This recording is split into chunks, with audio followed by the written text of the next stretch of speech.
He went from billionaire to nothing. That is crazy. That'd make a motherfucker jump off some shit. Going from a billion to zero. Come on. And then your homie don't got you? Bro, his dad deserved that karma. If I continued talking about the cut content from all that. Solo Leveling Season 2, Episode 7, Cut Content. How Sung Jin Woo's S-Rank reveal really meant by AniNews.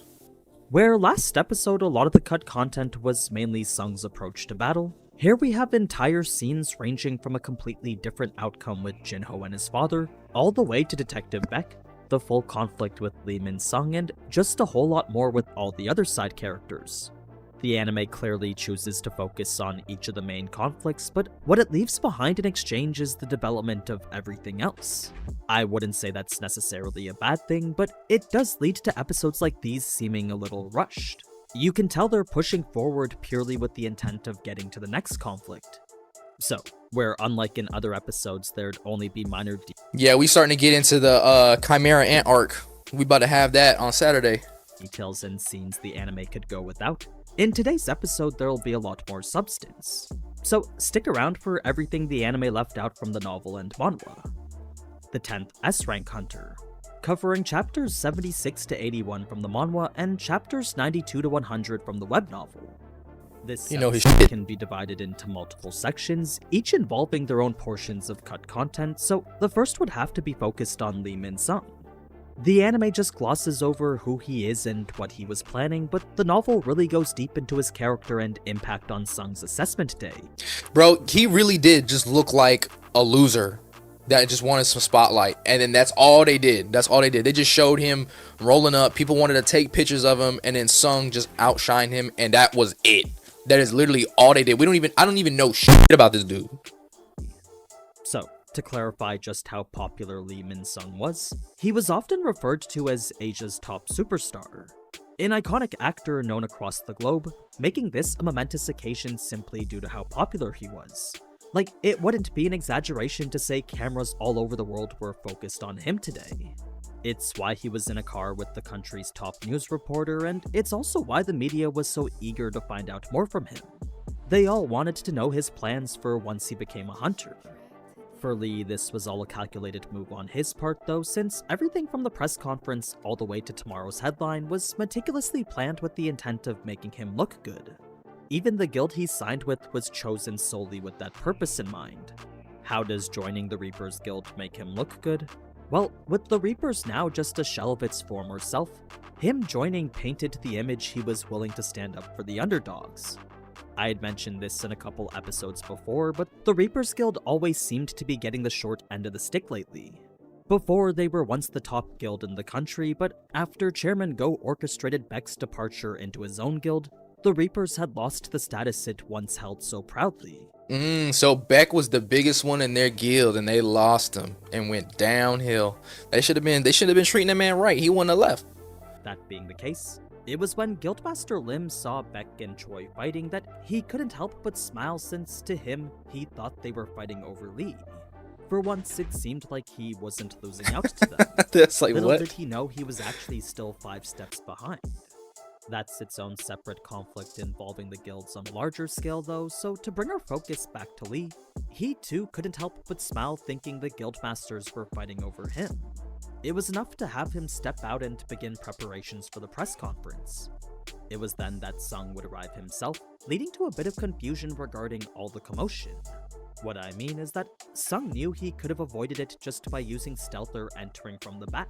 The reason he decided not to is because this was a date and time the association reserved in advance for him.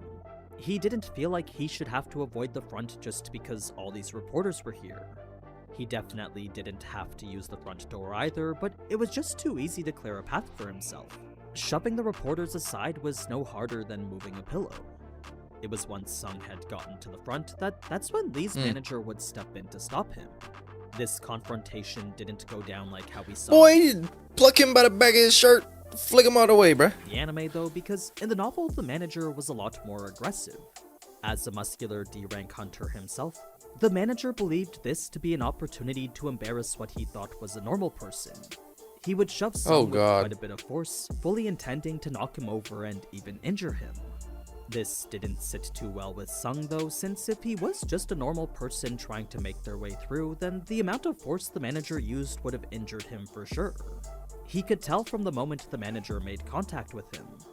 Of course, Sung didn't budge at all, so now the manager was in a pretty tough that weak ass push boy ain't do situation.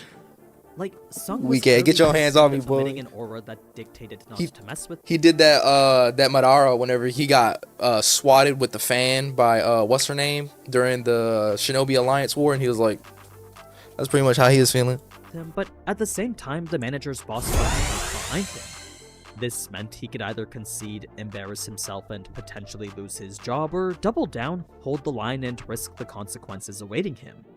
Neither were great, considering Sung's gaze was scaring the life out of him right now. That's when Chairman Go would come out himself, not only saving the manager from international embarrassment, but also reminding Lee who it was that gave him permission to have this press conference in the first place. He wasn't upset that Lee started earlier than he should have, just annoyed that he was making trouble for Sung. This was quite the peculiar situation for the press, since the chairman rarely, if ever, greeted someone in person. Even for the employees who'd been working with him for years, he got egoed again. Had they ever seen Mr. Go personally receive a guest before? It didn't matter that they were powerful businessmen or high-up officials of government, the chairman would always be greeted by them, not the other way around. So, for him to be doing so now for someone so young, well, that was clearly something out of the ordinary. It made the press wonder who it was the chairman was meeting with, creating a noisy environment no longer suitable for a press conference. This obviously went to piss off Lee, since all his work was about to go up in smoke. Like, the cameras were being packed up and people leaving, so the only thing he could do to reverse it was make... That boy get mad. That's funny. Oh my god, bro. They got all these characters in here, like... Well, he's an actor. So, damn. They gave him a real fragile ego. A statement. One that would give the press exactly what they were looking for. He knew if he shared what his future held with regards to his status as a hunter, then they were sure to stay, since that's why they were here to begin with. He just needed to start his assessment early, since to reveal his rank before that would implicate him as the manipulator he is. That's when Wu would step up to stop him, leading Lee to threaten him in a way that revealed quite a bit of information about him. As it turns out, Lee's dad was the vice chairman of Yujin Construction. The company we know is owned by Jinho's dad, and the company that also happens to be the association's #1 sponsor. That being the case, Lee was threatening to expose the association for treating him poorly, asking if Wu and the chairman would be able to handle the fallout. Wu would simply reply with yes, fully accepting Lee's bluff for what it was. Ooh. He would then stare him down with an aura far And more he almost a S rank, right? He's like on the cusp. in the manhwa, leading Lee to have to come up with a different plan. It's here the story switches over to Sung's reassessment, so to focus check on that little what would boy. cut from that, we first have a bit of insight on what Chairman Go was thinking. He was feeling incredibly excited, since it was just recently that Wu had recounted what Sung had done for the Hunters Guild. It was a debriefing that confirmed everything he initially thought about Sung. The way he cleared the dungeon solo without asking for anything in return really went to highlight exactly the type of person Sung was. It showed he wasn't lying when he said he just wanted to hunt monsters here. So, if he truly didn't care about anything but fighting, then Chairman Go was ready to support Sung in every manner conceivable. It wasn't often an S-rank hunter's goal lined up perfectly. He was cold in that goddamn arena. Of course, Mr. Go still wished he could bring Sung in, but he knew doing so would just be a waste. He was well aware Sung's powers were way too strong to keep outside the dungeon. Now, aside from the fact Choi and Beck were waiting here for an hour, Sung's reassessment consisted of one shadow. Bro, imagine that, man. Imagine being escorted by the chairman and having 2 S-rank hunters waiting on you to see your full assessment, because they both want to recruit you. Actually, all 3 of them want to recruit. Love to see it, man. Love to see it. Well, in the manhwa he summoned everyone, but in the novel he kept it limited to his weakest soldier. He didn't want to overwhelm the examiner with the intense pressure some of his more powerful soldiers emitted. That's when Sung would declare he could summon 100 more of them, leading the chairman to think it was 100 more of these soldiers only. With this being at most the equivalent of a B-rank hunter, that went to significantly reduce the full assessment of Sung's power here.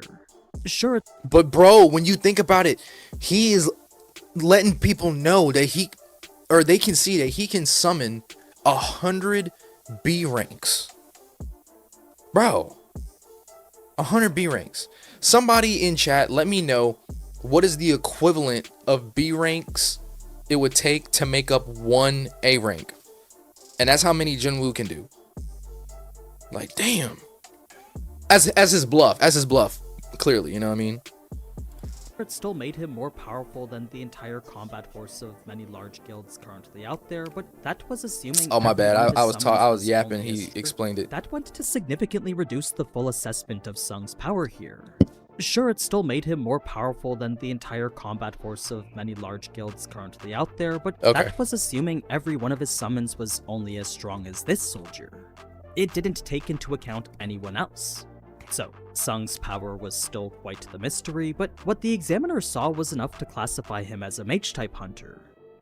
The events after the assessment were pretty much the same, except when Beck had warned Sung not to leave, Sung assumed it was him implying that he would regret it. He thought they were referencing the massive offer he was leaving behind, not the sea of press waiting for him on the outside. It was a scene where his reaction in the manhwa was Told you. pretty funny. As for how the And they took it out. They take out all the funny shit. Like, leave the funny shit in there, bro. press ended up like this, well, that takes us to a scene from 10 minutes prior. While Sung was showcasing his abilities to the examiner, Lee was saving face making the announcement we saw in the anime. He dropped the bomb that he was retiring and made clear regardless of his rank, he would fully commit to being a hunter. This was to make it seem like he cared about his people and his country, but what it really was a lie to divert attention from those complaining he was avoiding his mandatory military service, as is required for. I know when I don't be liking characters, but I guess I don't like him a lot more than the S rank fire mage dude, the one that's supposed to be called like the deadliest weapon. That guy, I'm starting to like him a little bit more than, you know. Actually, I like him a lot more than this dude. This dude, I don't like him now. For every adult male in South Korea, Lee was using his father's status to avoid what would normally be 2 years of Entitled, bro. So, where before the media was spotlighting something Trying to call his obviously daddy. terrible for his brand, this was the perfect way to reverse it. Whatever. By retiring from acting and joining the Reapers Guild, not only did it make it seem like he was descending the summit just to protect the people, but it also came with a whole lot of money and the reputation of being the Reaper Guild's most famous hunter. So, to Lee, this was a win-win-win for him. He was essentially achieving a lifetime guarantee against criticism. It was right at the climax of his reveal, though, that reporters' phones would start to ring one after the other. They were all receiving the news of the country's 10th S rank, all while slowly piecing Why the together hell the looks so mystery- pissed? Like, it doesn't even look shocked. Like, it doesn't look like a shocked face. It just looks like They a were all pissed off receiving the news face. of- Look. What?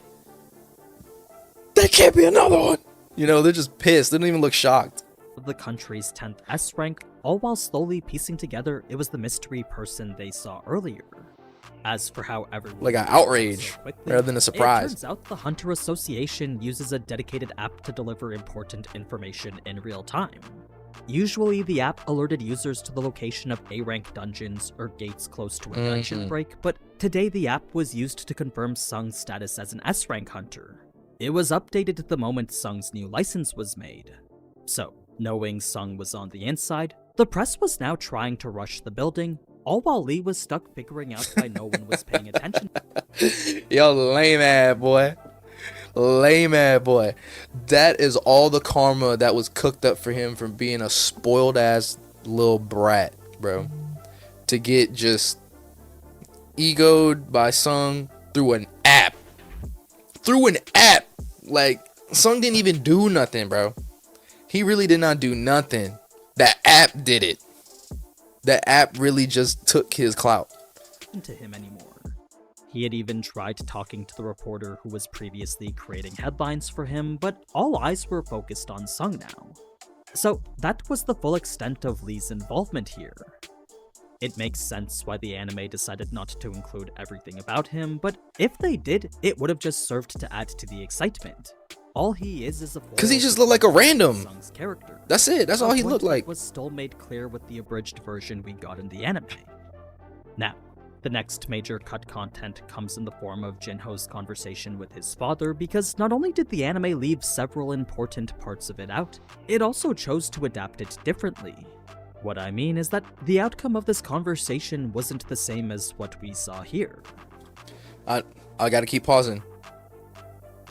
But fuck, man, we gonna get whatever. We gonna get into To it. start it from the very beginning, though, Don't worry, it was we'll right get as into it we later. were about to start discussing Sung that Mr. Yi would receive the news about Sung himself. A phone call would leave him looking genuinely surprised, after which he would put on the news for Jinho to see. On it was a Sung looking very clearly annoyed. Though his face was visibly emotionless, Jinho had been around Sung long enough to know what his expressions really meant. What went to shock Jinho the most, though, was the news that Sung was an S rank. Remember, Jinho only knew Sung was great. He didn't know that Sung was S rank great. So, to see that this was what Sung's true power was, well, that was as much a shock to him as it was to everyone else. He was also incredibly proud that this was a person he got to fight alongside with. Now, I don't know why the anime decided not to include the real reason why Sung didn't join Jinho's guild, but it's more than just wanting to fight to become stronger. Because all they want to do is keep people's attention on the flashy fight scenes, all the colors and the lights flashing on their screen, just keeping everybody locked in because everybody's so goddamn brain dead they can't even understand or the whole concept of the story. Right? That's why. Some of the new anime fans, all they're in for is just the fight scenes. They don't care about the story. That's why animators, they save time and cut out backstory because they think most people are just emotionless and have no idea what type of content this is for the story, the main story. Some of you may consider this a spoiler, but if we're gonna fully understand Jinho's decision here, minor as well spoilers. as Sung's own decisions later, you definitely need to know the full context behind this. So, I'm sure this was pretty obvious, but the reason Sung declined is because he's planning to make his own guild. And the reason Jinho declined his father is because Sung had asked him to become Vice Guild Master. It's before Jinho would reveal his intent to accept that offer, though, that Mr. Yu would first show a rare expression of content. It was a change of face so unexpected that when it did happen, it usually spoke volumes. Here it was so strange that Jinho couldn't even look at it. Why the smile then? Well, despite Jinho not being able to secure Sung into their guild, what he achieved by befriending Sung was something his father hadn't been able to do himself yet. It was an action that fully aligned with the true intent behind the Yujin Guild's creation, an important bit of context the anime never explained to us. So, of course, bro. Really... Tell me what the anime didn't tell me that I completely missed that I need to know. Come on, AniNews, let me know. You want to create a guild? Well, it wasn't to make more money or to compete in the industry, but was instead to protect both himself and his family.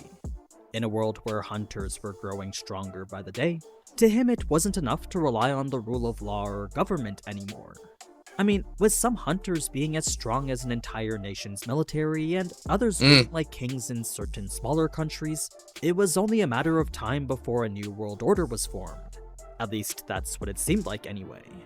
So, in order to get ahead of the curve before that happened, Jinho's father wanted to gather hunters he could trust. If he could put together a guild and fill it with hunters he could rely on, then that to him was the best way to protect those he cared about. For Jinho, such words were certainly heavy, but at the same time he couldn't help but feel happy about them. Reason being that this would be the first time his father was showing visible consideration and compassion. It was a side of him he'd honestly never seen before, one that actually looked out for the family. And that scared his son like bad. He's like, what the? Indicating What's wrong with approval you? towards Jinho already finding a hunter he could trust. By becoming close friends with Sung, Jinho had proved he was capable of finding hunters he could rely on. It was a test that finally made clear Jinho could run the Yushin Guild. So, with that being his to run the way he wanted, He would need to find more reliable hunters just like Sung, then turn them into people he could trust in the future. It was all because they would without a doubt become the most valuable assets he would end up having. It didn't matter how much money him or his father had, because the world was clearly leaning towards a new type of currency, one that was dictated by power.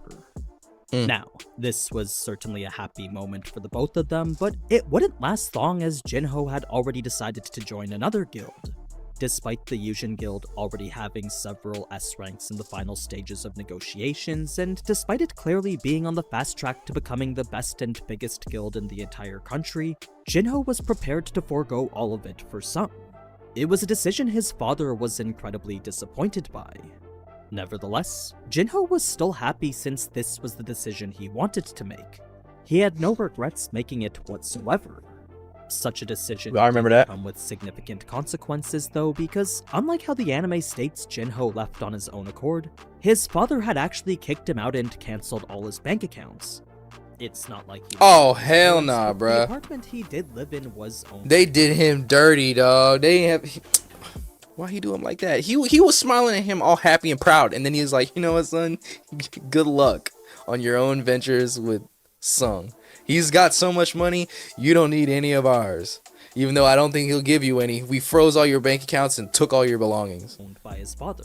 Damn. So Mr. Yu took away Jinho's house as well as all the money he had I didn't think he really took all his stuff, bro. He took. access to. This leads to a completely He took different this man's reaction house. from Jinho here, because where in the anime he shows up at Sung's place all happy and determined, in the manhwa and novel he was actually crying. I know I'm skipping past a lot of cut content from in between these scenes, but I just want to make the whole Jinho That's wild, storyline bro. as coherent as possible. So What? Jinho would show up to Sung's asking for a place to stay, only to get the door shut in his face before he could even finish. Sung had zero intent of letting Jinho stay in the same house as his sister, instead forcing him to go and find a motel. This would be until he could find some office space for his own guild, but there was very little compassion from Sung in the manhwa and novel. None of this brotherly love like how we saw in the anime. So Jinwoo ain't a good fucking dude. I kept saying he's a good fucking dude here, good fucking dude there. This man shut the door on this man who kept his secret the whole time and gave him a job. And you can't even get the dog a place to stay? My God, bro. In fact, Sung wouldn't even tell Jinna who it was when she asked. He instead opted to call Jinho a stranger he'd never met before. He insisted he was just some random person That's showing crazy. up at the wrong address. That's crazy. So, I couldn't tell you why myself, but for some reason Sung really wanted to hide his association to him. It's for that reason why I think the anime presents this scene a little bit better, since shutting out Jinho doesn't really seem like something Sung would do here. I mean, the man literally just gave up a multi-billion-dollar business opportunity. The least That's what I'm Sung saying. can do in return is provide him a place to stay, especially after That's all what I'm the talk about saying. being brothers at the restaurant here. Like, I don't get it. When the story goes Oh, what's up, to Jafel? Jinho's father later, What's up, bro? despite his wife suggesting he was being a bit too harsh, Mr. Yu fully agreed every choice had responsibilities and consequences. You on The break? case, You this working? was You just busy? the result of Jinho's choice. As frustrated as Mr. Yu seemed though, his wife wasn't so sure he was actually angry. Reason being that, despite all the talk, his expression still looked as if he was pleased in some way. Yes, he was Chillin'. upset since Jinho rebelled against him. Hey, get on, let's get on Marvel Rivals, bro. Let's get on Marvel Rivals. But at the same time, he wasn't unhappy. No, he couldn't help Monster Hunter. but be a little content Oh, with the way yeah. Jinho showed conviction towards something he was Might have to passionate play that, you know? So, really, Mr. Yu was only upset at Jinho saying no to him. The lifestyle he built was no different than the one he had in his business. To him, orders were meant to be followed, and for anyone to say no to them, well, that was unacceptable. Don't worry. That being the case, his reaction to Jinho was essentially the equivalent of him firing an employee. It was That's just- cold. He fucking put his own son out. Oh my God. Because his son messed up that whole business contract. He kicked him out, took his house, took his dog, took his car, took all his money. Bro, after he done already paid him, he paid him all the money, then took it back. And then Jinwoo, bro, can't trust nobody. This man's on the street homeless. But yeah, Marvel Rivals. Couldn't do it. I want to see that last game that made you quit. Natural way to respond for him. I want to see that of game. Someone who treated his family the same way he treated a business. It was then that the first symptoms of the eternal slumber would take effect, but rather than talk about that now, I'm gonna save that, the rest of the press conference, Beck's sleuthing, the auction house, and the dungeon for another video. I ain't gonna say he didn't deserve it. Nah, I'm lying. He deserved it. He deserved that sleep shit. He deserved that sleep shit for putting his son out like that. Literally just treated his son like it was a whole business transaction. You don't throw him out that? You don't throw him out like that? Like he's replaceable? That's your own blood. And he didn't even do nothing. He just wanted to make you proud and shit. And he finally thought he found a friend. But Jun-Woo just put him out on the street. Like, damn, this dude's life sucks. Like, his dad got sleep sickness now. He homeless. He went from billionaire to nothing. That is crazy. That'd make a motherfucker jump off some shit. Going from $1 billion to 0. Come on. And then your homie don't got you? Bro. His dad deserved that karma. If I continued talking about the cut content from all that, then this video would be 40 minutes and I wouldn't be finished until Saturday. So expect a part 2 to this episode likely on Friday or Saturday. I do hope you enjoyed this one. Oh, that finally there was makes certainly sense. Quite a lot to talk about. To who she is. It might not be focused on Sung, but these scenes definitely serve to develop the world around him. So, let me know what you thought down in the comments, and if you liked the video, then consider leaving a like and subscribing. Dada. I would absolutely love to listen to a 40-minute AniNews video. Just saying. Anyone else? Yes. All for the 40-minute. Like that bit. We ain't gonna waste near time.